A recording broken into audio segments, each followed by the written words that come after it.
I'm from a different planet, bitch, I feel like Lil Uzi.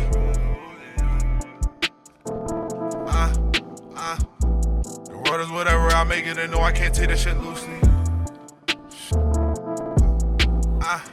This shit banging out the trunk. Bass kicking like a punt. Rock band, you a punk. Don't let them niggas take your lunch. I'm the leader of the bunch. If I say jump, they jump. Put the X-Fighter on the map, wherever I land, you know it's a W. He said that he was the one, well I'm not the two, but boy I'm a W. You took her out to the DoubleTree, I bought her a room at the W.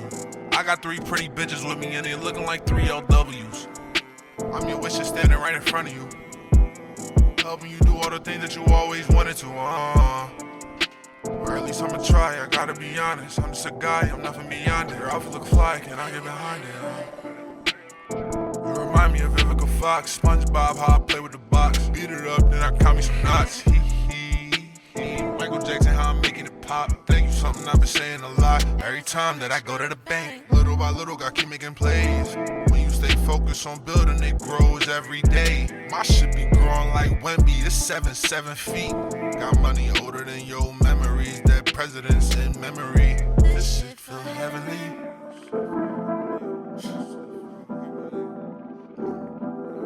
This shit feel heavenly.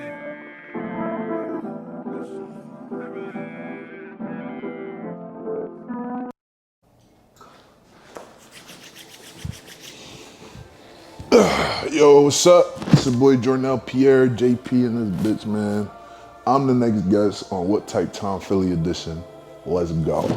Let's go. Oh, let's go! Swear to God. Thank you for being here, brother. No problem, thank you. Anytime. So, who is JP, bro? Who is Jornell Pierre?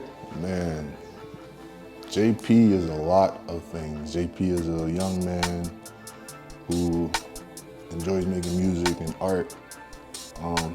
Loves his family, spending time with people I love. I can be complex at times, I can be introverted, I can be extroverted. I'm just a person, to be honest. Just me, yeah. For real, I'm definitely a perfectionist. To the point where like, I almost hyper-focus when I make a mistake, you know, and I used to beat myself up about it. And this year I've been learning to give myself grace, but you know, I know perfect doesn't exist, but I'm trying to get things as great as they can be. So that's really the type time I'm on. I kind of always been like in music. Like, of course I was in like choir at school, and like my mom's a big church person, so I would be in the choir at church. Took piano lessons at like 4. I used to like beatbox and like dance and shit like that. But it really wasn't until I met my brother Isaiah Antoine, when I was like 8. And he was already like rapping for fun and shit, but the nigga was hot. I didn't really know how to rap, but he was my best friend, you feel me? So we would just be at my crib, just rapping. And he was always a little over me, and he would just always tell me like, bro, like, go ahead, you got it.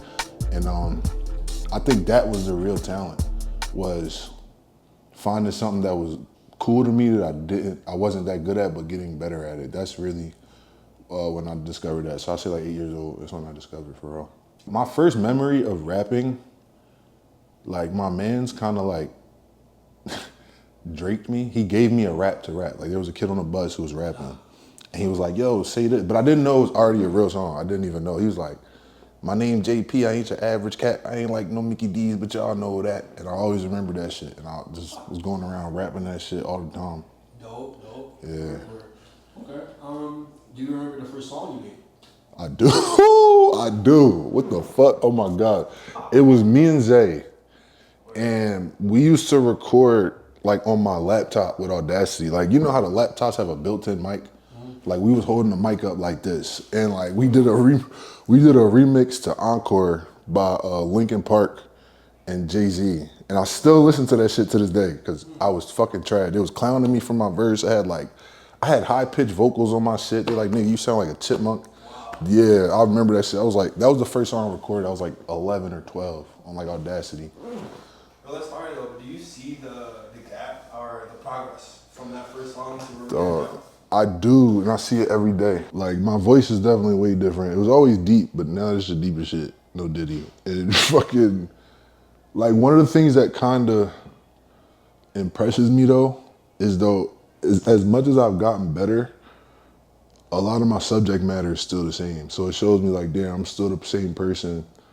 I'm just better at what I do now. You know what I'm saying? I know more. I've been rapping for more than half my life at this point. You know what I'm saying? So I just be seeing that, and I be proud of myself, nigga, because I be singing now and shit like that. I wasn't even doing that shit on tracks before, so. You just performed it, right? Mm-hmm. What is that? What was that about? What's the That song is called Heavenly.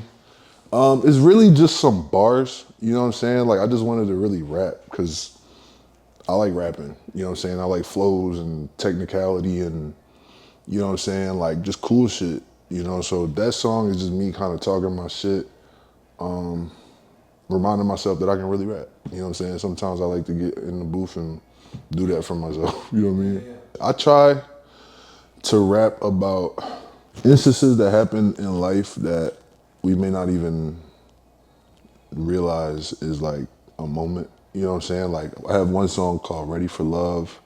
I was talking to a girl and like she stopped fucking with me or whatever.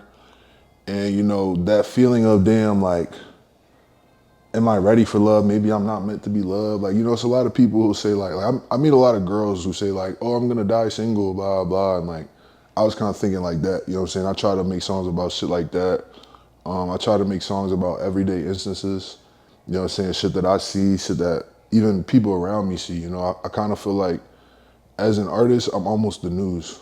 You know what I'm saying? Like, I have to report what's going on, you know what I'm saying? I have to talk about, you know, what it's like, you know, in the city and now in the suburbs, you know what I'm saying? And just telling that story. And also just giving as much value as I can, you know, because a big part of me is that I don't just rap about bullshit. I try to make sure people leave with something, you know what I'm saying? Whether it be some advice on loving yourself or financial advice or relationship advice, whatever it is, like I try to give that to people. And I think that's pretty dope as an artist. Appreciate it. Because you never know what your fans are in need of listening. Exactly. To, right? So that's pretty fire. Appreciate it. As a rapper, people have this notion, preconceived notion that rappers are a certain way or misunderstood and something like that. Yeah. Especially, you know, being black and from Philly or whatever, a young man. Fact. Have you ever been misunderstood? Have you ever been seen as, like, you feel unseen?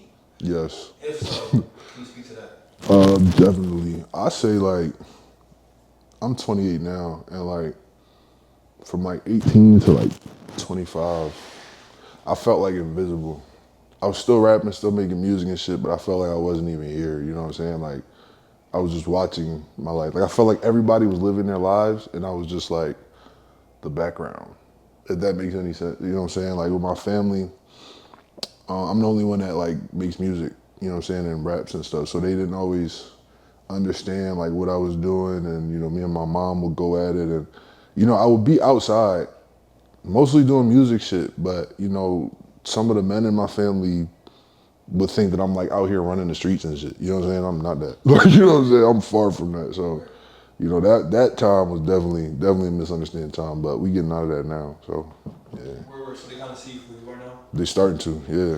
As you should. Well, def. As you should. Speaking of how people see you, how do you see yourself as far as your responsibility and what is your role as an artist in this community? My responsibility is to just do my best every single time I can. Making the right choices many times as I can, because wrong choices are inevitable. So we doing that, and damn, my shit going off. So yeah, so we doing that, and just trying to make it a little easier for the people coming after me, you know what I'm saying? Like, I wanna be one of those artists. Like, I often think about like fucking Mozart and Beethoven, nigga. Like, we still study these niggas, you know what I'm saying? It's been hundreds of years. Like, nigga, I just looked up Francis Scott Key. Like, that nigga snapped. He did the fucking national anthem and shit. So like, I feel like music has a lot of power. There's a lot we can do with it, you know what I'm saying? I just try to use mine to, you know, spread a positive message, create some positive energy, give people something to look forward to, you know. You know, being a musician, you're also like somebody's best friend, you're somebody's therapist. You know, I have artists who I don't know personally who are almost like big brothers to me, because, you know, in that time when I was misunderstood, like, I'm listening to Drake, I'm listening to Kendrick, I'm listening to Cole, I'm listening to Future, you know what I'm saying? So I feel like my role is to now help, you know, somebody else like me get through that time, for real, for real. So recently, I've been in this thing of just like watching my thoughts, if that makes any sense. So a lot of people, like, I don't know who told me this first, but I've had a few conversations about like, you know, thoughts and energy, and, you know, I kind of just let them go. I'm like, all right, I'm sad, but, and I just sit back and I just like let it just drain out of me. And another thing I've been doing lately is asking myself, like trying to get to the root of, you know, what's bothering me. Like sometimes I'll ask myself in my head, like, all right, what's wrong? All right, so this happened. Why does that affect you? You know what I'm saying? Why does it matter? And then even getting deeper into that, you know, just trying to heal and realizing that there's no uniform way to do that shit. So it's like, for me, I like to just sit down and drain myself or go work out or play basketball or something, you know. Somebody might want to play video games. Somebody else might want to, I don't know, build a house, whatever. Like, I think, like for me, that's what I do, but I think everybody has like their own joint or like what works for them. You know what I'm saying? Next question, let's talk about legacy. Yeah. Recently, Temple has announced that they're starting a new course surrounding Kendrick Lamar, right? And it's called Kendrick Lamar and the Morale of the Mad City. With that being said, this is a mad city we live in, Philadelphia. How do you want your work, your art to affect Philadelphia when you're not here anymore? If that makes sense. I want it to live forever, bro. I want it to be. You ever seen Notorious, the movie? And like after he died, or even the real thing, after he died, at his funeral, like everybody was like outside when the car's going, like, oh, they had the fucking flags. That's type shit, like hopefully a long time from now, like when I'm gone, I want niggas to celebrate me. You know what I'm saying? I want to be a nigga who everybody knew I did the best I could, not only for myself, but even for them. You know what I'm saying? Because, you know, if this shit works out the way I want it to work out, it's gonna be much bigger than me. It's gonna be much bigger than the city. It's gonna be, you know, I want it to be something that's studied in schools. You know what I'm saying? I want Lifetime Achievement Awards, you know, Rock and Roll Hall of Fame, you know, all that type of shit. Yeah, like that's really where I want to go. Sure. I want to be one of the best. With that being said, the last question would be, if the world should know one thing, what would it be? That good things happen. For sure, right? Facts. Yo, ain't we still on the Pearl? We working on some shit right now. It's coming. It's coming. It's coming. Howard, just you know, if you want to shout out anything that's coming up. Yeah, man. Shout out to all my guys, man. Shout out to Zay. Shout out to Cam. Shout out Lante, nigga. Shout out everybody. Shout out my boy Dude too, man. He got this brand called Survive the Struggle. I'm working with him right now. You know, that's kind of why I've been like taking the backseat of my own brand. I've been helping him with his brand because he's been doing some crazy shit. You know what I'm saying? So just shout out to Dude, man. Shout out to everybody. I love y'all. Thanks. No doubt. Later.